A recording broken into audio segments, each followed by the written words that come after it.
حدیث نمبر 18 حضرت عبادہ بن سامت رضی اللہ عنہ جو غزوہ بدر میں شریک تھے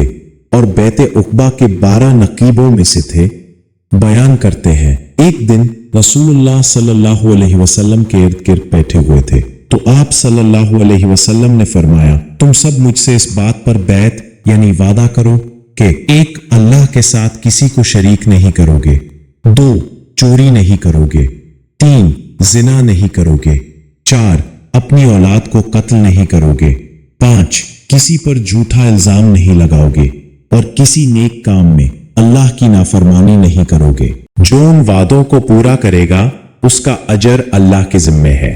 اور جو ان میں سے کسی گناہ کا ارتکاب کرے اور دنیا میں سزا پائے تو وہی سزا اس کے گناہ کا کفارہ بن جائے گی۔ لیکن اگر کوئی شخص ان میں سے کوئی گناہ کرے اور اللہ نے اسے چھپا لیا تو اس کا معاملہ اللہ کے حوالے ہے، چاہے تو معاف کر دے چاہے تو سزا دے۔ عبادہ بن سامت رضی اللہ عنہ فرماتے ہیں،